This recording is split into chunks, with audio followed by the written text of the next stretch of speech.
নমস্কাৰ সকলোলৈকে BS study চেনেললৈ আপোনালোক সকলোকে পুনৰবাৰ স্বাগতম জনাইছোঁ। আজি আমি শিকিবলৈ তথা পঢ়িবলৈ গৈ আছোঁ আমাৰ দশম শ্ৰেণীৰ 6 নম্বৰ অধ্যায় অৰ্থাৎ ত্ৰিভুজ লেসনটো ফাৰ্ষ্ট ইউনিটত আছে আৰু ফাৰ্ষ্ট ইউনিট বুলি নহয় যিকোনো এক্সাম মানে 6 মহীয়া হওক বা বছৰিকা হওক বা আমাৰ মেট্ৰিকতে হওক এইকেইটা লেসন খুব ইম্পৰ্টেণ্ট হয়, খুব নম্বৰ আহে এইকেইটা লেসনৰ পৰা। লেসনটোৰ নাম হৈছে ত্ৰিভুজ, সকলোৱে গম পাইছা। আৰু মোৰ লগত বৰ্তমান সময়ছোৱাত কিতাপ নাই মানে তো সেইকাৰণে মই কিতাপ মানে বেলেগৰ পৰা লৈ পেলাই প্ৰশ্নকেইটা লিখি লৈছোঁ, ঠিক আছে। তো আমি আজি 6.1 অনুশীলনীটো চাম, তাৰপিছত নেক্সট ভিডিঅ'ত আমি 6.2টো চাম। তো প্ৰথমতে আমাক 6.1ত কৈছে 1 নম্বৰ প্ৰশ্নটো তোমালোকে কিতাপৰ সৈতে মিলাই চাবা, ঠিক আছে। 1 নম্বৰতে কৈছে কাষৰ বন্ধনীত দিয়া শুদ্ধ শব্দৰ সহায়ত খালী ঠাইবোৰ পূৰ কৰা, ঠিক আছে। আমাক এইটো প্ৰশ্ন দিছে, তোমালোকে কিতাপৰ সৈতে মিলাই চাব পাৰিবা। 1 নম্বৰতে কৈছে সকলোবোৰ বৃত্তই ডেছ অৰ্থাৎ সৰ্বসম নতুবা সদৃশ সেনেকৈ বুলি কৈছে। তো এটা কথা মন কৰিবা, তোমালোকে সৰ্বসম বা সদৃশ কি বস্তু আগত তোমালোকে সেইটো জানি ল'বা, ঠিক আছে। মই তোমালোকক বুজাই দিছোঁ ইয়াত। প্ৰথমতে যদি ক'ব যাওঁ সৰ্বসমৰ কথা, ঠিক আছে। সৰ্বসম, মই যদি এই কথাটো তোমালোকক শিকাব যাওঁ, সৰ্বসম বুলি কি, সৰ্বসম বুলিলে কাক বুজায়, যেনে আমি ত্ৰিভুজ ল'লোঁ বা বৰ্গ ল'লোঁ, ঠিক আছে। তো এতিয়া মই সৰ্বসম বুলি যদি ক'ব যাওঁ, ত্ৰিভুজ এটা হ'ল। এতিয়া ত্ৰিভুজ তোমালোকে জানা বাহু হিচাপত 3 প্ৰকাৰৰ আছে, কোণ হিচাপত 3 প্ৰকাৰৰ আছে, হয়নে। তো এটা ত্ৰিভুজ বা দুটা ত্ৰিভুজ সৰ্বসম হ'ব, ঠিক আছে, যদিহে সিহঁতৰ কি হয় আটাইকেইটা কোণ সমান হ'ব লাগিব, ঠিক আছে। আটাইকেইটা কোণ সমান হ'ব লাগিব বা বাহু সমান হ'ব লাগিব, তেতিয়া তাহাঁতক সৰ্বসম বুলি ধৰা হ'ব, ঠিক আছে। আনহাতে সদৃশ কেতিয়া হয়, আমি দুটা বস্তু কেতিয়া সদৃশ বুলি কওঁ জ্যামিতিৰ ক্ষেত্ৰত। সদৃশ বুলি ক'লে মই তোমালোকক যদি সদৃশ বস্তুটো বুজাবলৈ যাওঁ, সদৃশ হ'ব হ'লে কি হ'ব লাগিব, ধৰি লোৱা এটা ত্ৰিভুজ আছে, ঠিক আছে। এনেকৈ এটা ত্ৰিভুজ আছে, তাতকৈ অকণমান ডাঙৰ এটা যদি আৰু ত্ৰিভুজ থাকে হ'ল। তো এই দুটা ত্ৰিভুজ সদৃশ হ'ব যদিহে সিহঁতৰ কোণবিলাক সমান হয়, ঠিক আছে। কোণবিলাক সমান হ'ব লাগিব বা সিহঁতৰ যিটো নেকি অনুৰূপ বাহু আছে, অৰ্থাৎ এইটো যদি 1.5 হয়, এইটো যদি 3 হয়, আনহাতে এইটো 1.5 হয়, এইটো যদি 3 হয়, এইটো যদি 1.5 হয়, এইটো যদি 3 হয়, তো সিহঁতৰ অনুৰূপ বাহুৰ যিবিলাক অনুপাত হ'ব সেইবিলাক সমান হ'ব, হয়নে। অৰ্থাৎ এইটোৰে যদি এইটো হৰণ কৰোঁ তেতিয়াহ'লে কিমান পাম আমি, 1.5ৰে যদি 3 হৰণ কৰোঁ 2 পাম, এইডালেৰে যদি আমি এইডালক হৰণ কৰোঁ 2 পাম, এইডালেৰে এইডালক হৰণ কৰিলে 2 পাম, হয়নে। তো এইটো হৈছে অনুপাত। তো সদৃশ কেতিয়া হয়, যেতিয়া সিহঁতৰ অনুৰূপ কোণবিলাক সমান হয় আৰু সিহঁতৰ অনুৰূপ যিবিলাক বাহু সেই বাহুবিলাক সমানুপাতিক হয়, বুজি পাইছানে, অৰ্থাৎ সমান অনুপাতত থাকে, তেতিয়া তাহাঁতক সদৃশ বুলি কয়, ঠিক আছে। এতিয়া আমাক প্ৰথম প্ৰশ্নটোই দিছিল যে সকলোবোৰ বৃত্তই ডেছ। এতিয়া মই যদি বৃত্ত এটা চাব যাওঁ, বৃত্ত ইমান ডাঙৰো থাকিব পাৰে, ইহঁতৰ ব্যাসাৰ্ধটো ধৰি লোৱা 1 চেণ্টিমিটাৰ, হয়নে। আন এটা বৃত্ত থাকিব পাৰে, ইয়াৰ ব্যাসাৰ্ধ হ'ব হয়তো 2 চেণ্টিমিটাৰ, হয়তো দুটাই বৃত্ত কিন্তু দুটাৰে ব্যাসাৰ্ধ বেলেগ বেলেগ। তেতিয়াহ'লে বস্তুটো কি হ'ল, সৰ্বসম হ'ল নে সদৃশ হ'ল। সৰ্বসম হ'ব হ'লে সমান হ'ব লাগিলে হয়, কিন্তু সমানটো হোৱা নাই, তেতিয়াহ'লে হৈছে কি, দেখা দেখি হৈছে, হয়নে। দুইটাই গোল গোলকৈ ধুনীয়াকৈ দেখা দেখি হৈছে, গতিকে আমি ইয়াক কি বুলি ক'বলৈ পাৰিম, ইয়াক আমি সদৃশ বুলি ক'ব পাৰিম, মানে দেখা দেখি হৈছে, বুজি পাইছা। সৰ্বসমটো হোৱা নাই, গতিকে প্ৰথম খালী ঠাইত আমি কি ভৰাব লাগিব, সদৃশ ভৰাব লাগিব, ঠিক আছে। গতিকে তোমালোকে ভৰাবা ধুনীয়াকৈ। আশা কৰোঁ সৰ্বসম আৰু সদৃশ বস্তুটো বুজি পালা। তাৰ পাছত আহিলোঁ সকলোবোৰ বৰ্গই ডেছ। বৰ্গ জানা তোমালোকে, হয়নে, যাৰ নেকি চাৰিওডাল বাহু সমান হৈ থাকে, বৰ্গ হয়। গতিকে এইডাল মই এইটো এটা মই বৰ্গ আঁকিলোঁ, এইটো 2 চেণ্টিমিটাৰ, 2 2 2। আন এটা মই বৰ্গ আঁকিলোঁ, ঠিক আছে। এইটো বৰ্গ অভিয়াছলি দেখা দিনত ডাঙৰ হৈছে, তো এইটো 3 হ'ব, 3 3 3 হয়। গতিকে বৰ্গ হিচাপত দুটাই বৰ্গ হয়, কিন্তু সমানটো দুটাই নহয়, হয় নাই, কিন্তু দেখাত দুইটাই একেই হৈছে, হয়। গতিকে আমি দুটাকে কি বুলি ক'বলৈ পাৰিম, আমি ইয়াক সদৃশ বুলি ক'বলৈ পাৰিম। গতিকে সকলোবোৰ বৰ্গয়ো সদৃশ হয় বৃত্তৰ দৰে, ঠিক আছে। সৰ্বসম নহ'বও পাৰে কিন্তু সদৃশ হ'ব পাৰে, হ'ল। তাৰ পাছত আমাৰ লগত 3 নম্বৰ প্ৰশ্ন আছে, একৰ কৈছে যে সকলোবোৰ বৰ্গই 3 নম্বৰ প্ৰশ্ন দিছে সকলো ডেছ ত্ৰিভুজ। মোৰ ইয়াত এটা শব্দ থাকি গৈছে, আচলতে ইয়াত সদৃশ শব্দ এটা সোমাই আছে, তোমালোকে কিতাপত চাবা, মই লাষ্টত লিখি দিছোঁ শব্দটো, ঠিক আছে। সকলো ডেছ ত্ৰিভুজ সদৃশ। এতিয়া কি ত্ৰিভুজ, সমদ্বিবাহু ত্ৰিভুজ নে সমবাহু ত্ৰিভুজ। আমি সকলোৱে জানো সমদ্বিবাহু কাক কয় আৰু সমবাহু ত্ৰিভুজ কাক কয়, হয়নে। তো এতিয়া মই যদি সমদ্বিবাহু কথা ক'বলৈ যাওঁ, সমদ্বিবাহু ত্ৰিভুজ কাক কয়, যাৰ দুডাল বাহু সমান হৈ থাকে, হয়নে, সেইবিলাকক কি ত্ৰিভুজ বুলি কয়, অৰ্থাৎ এইটো এডাল এইটো এডাল, আনহাতে এইডাল, অৰ্থাৎ এইডাল আৰু এইডাল সমান হয় কিন্তু এইডাল সমান নহয়, তো ইয়াৰ নাম হ'ব আমাৰ সমদ্বিবাহু ত্ৰিভুজ। আনহাতে সমবাহু ত্ৰিভুজ, যাৰ আটাইকেইডাল বাহুই সমান, হয়নে, অৰ্থাৎ এইডালো সমান এইডালো সমান এইডালো, তাক সমবাহু ত্ৰিভুজ বুলি ক'ব।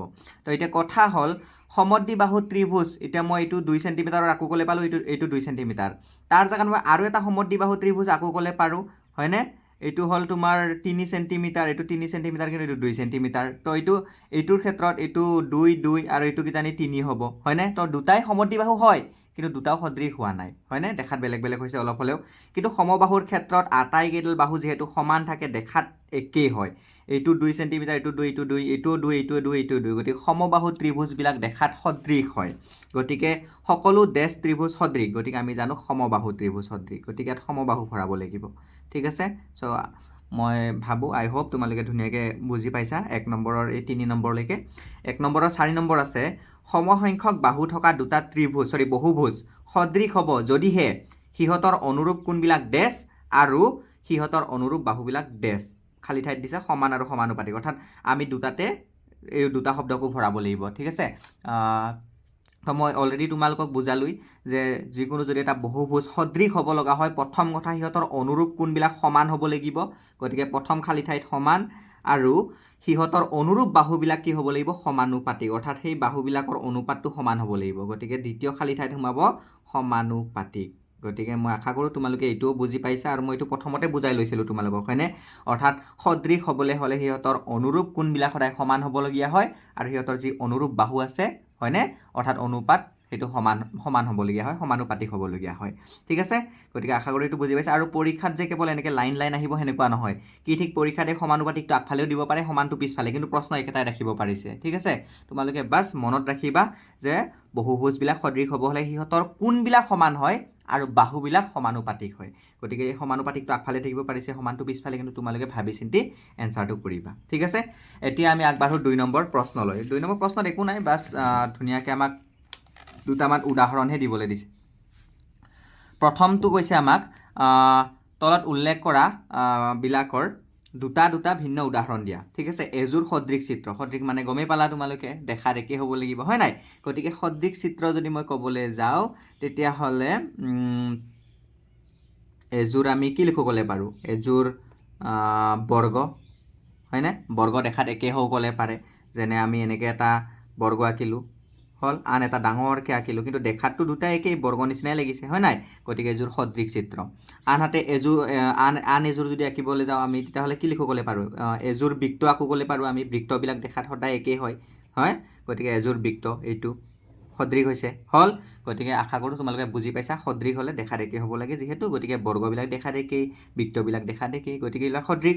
আনহাতে এযোৰ অসদৃশ চিত্ৰৰ উদাহৰণ, অসদৃশ জানাই, যাৰ নেকি অকণমানো মিল নাই, যেনে বৃত্ত আৰু বৰ্গ, কেতিয়াবা মিলিব জানো? নিমিলে নহয়, বৃত্ত আৰু বৰ্গ। ঠিক আছে? তো এইটো অসদৃশ হ'ল, হা? যেনে বৃত্তটো গোল থাকিব, বৰ্গটো এনেকৈ থাকিব 4ডাল বাহুৰে, হয় নাই? গতিকে ইহঁত দেখাতটো অলপো একে হোৱা নাই, গতিকে সদৃশ নহয়, আমাক অসদৃশ বিচাৰিছে, দেখাত একে নোহোৱা বিচাৰিছে, তো অসদৃশ। আনহাতে এটা লিখিবলৈ পাৰোঁ আমি, যেনে ত্ৰিভুজ, হয়নে? ত্ৰিভুজ আৰু ৰম্বাস, ত্ৰিভুজ আৰু ৰম্বাস দেখাত কেতিয়াও একে নহয়। ত্ৰিভুজ 3টা বাহুৰে আগুৰা, হয়। ৰম্বাস আকৌ 4টা বাহুৰে আগুৰা, গতিকে দেখাত কেতিয়াও একে নহয়, হ'ল। গতিকে এনেকৈ ধৰণৰ তোমালোকে অসদৃশ চিত্ৰৰ উদাহৰণ দিবলৈ পাৰিবা। গতিকে আশা কৰোঁ 6.1ৰ 2 নম্বৰ প্ৰশ্নলৈকে তোমালোকে ধুনীয়াকৈ বুজি পাইছা। এতিয়া আমি 3 নম্বৰ প্ৰশ্নলৈকে যাওঁ। 3 নম্বৰ প্ৰশ্নত আমাক দুটা ছবি দিছে আৰু সুধিছে তলত দিয়া চতুৰ্ভুজ দুটা সদৃশ হয় নে নহয় উল্লেখ কৰা।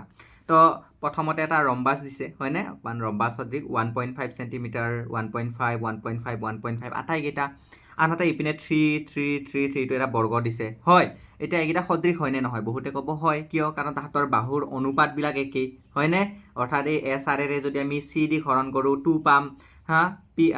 RQৰে যদি আমি CB হৰণ কৰোঁ 2 পাম, তাৰপিছত PQৰে যদি আমি AB হৰণ কৰোঁ 3 পাম, অনুপাত একেই হৈ আছে। কিন্তু কথা হ'ল, আমি প্ৰথমতে কৈছোঁ সদৃশ হ'বলৈ হ'লে তাহাঁতৰ কোণবিলাক সমান হ'ব লাগিব। গতিকে বৰ্গৰ এই আটাইকেইটা কোণ সমান হয়, 90 ডিগ্ৰী 90 ডিগ্ৰী চবকেইটাই, হয়নে? কিন্তু ৰম্বাসৰ দুটা কোণ 90 ডিগ্ৰীতকৈ সৰু হয় আৰু দুটা কোণ 90 ডিগ্ৰীতকৈ ডাঙৰ হয়। গতিকে তাহাঁতৰ কোণকেইটা যিহেতু সমান নহ'ল, সেইকাৰণে ইহঁত কি নহয়? সদৃশ নহয়। গতিকে তোমালোকে লিখিবা যে নহয়। ঠিক আছে? কিয় নহয়? আমি কাৰণটো লিখিব লাগিব, কাৰণ দুয়োটা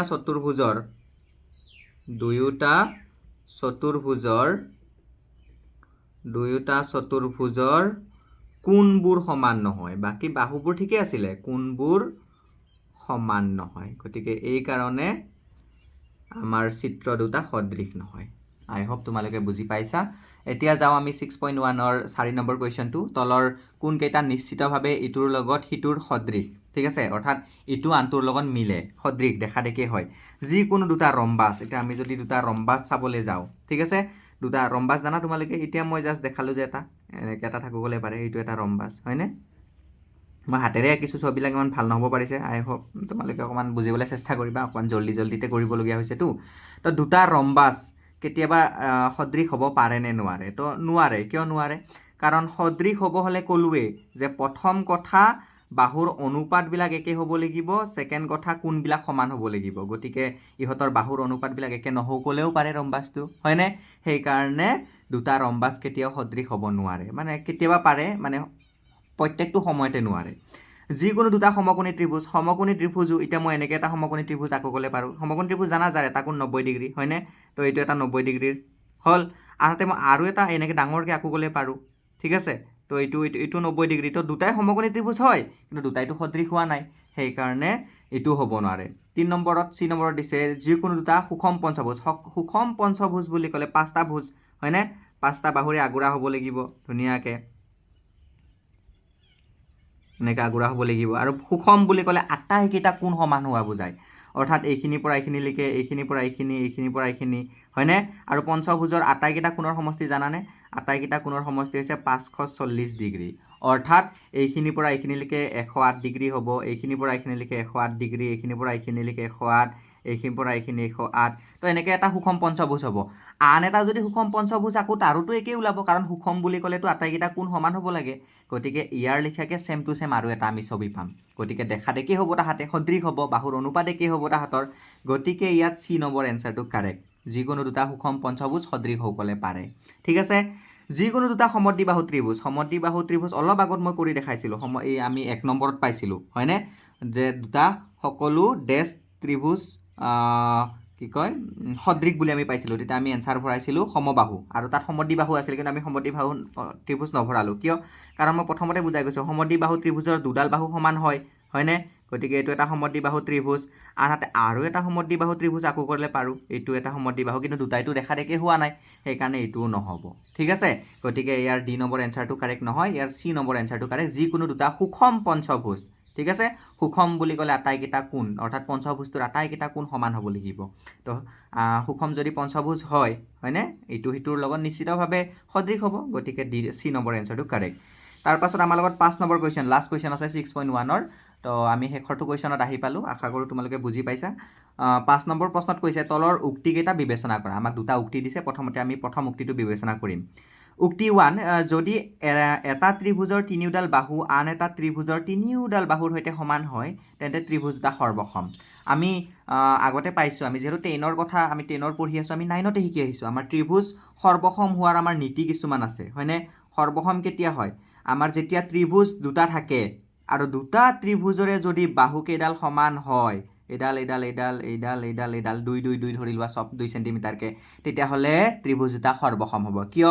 কাৰণ আমাৰ লগত এটা নিয়ম আছিলে, যিটো নেকি SSS নীতি, অৰ্থাৎ বাহু বাহু বাহু, ছাইড, হয়নে?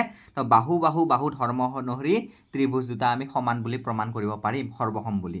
গতিকে উক্তি 1টোতো সঁচা, যে যদি এটা ত্ৰিভুজৰ তিনিওডাল বাহু আন এটা ত্ৰিভুজৰ তিনিওডাল বাহুৰ সৈতে সমান হয়, তেন্তে ত্ৰিভুজ দুটা সৰ্বসম। গতিকে 1 নম্বৰ উক্তিটো সত্য।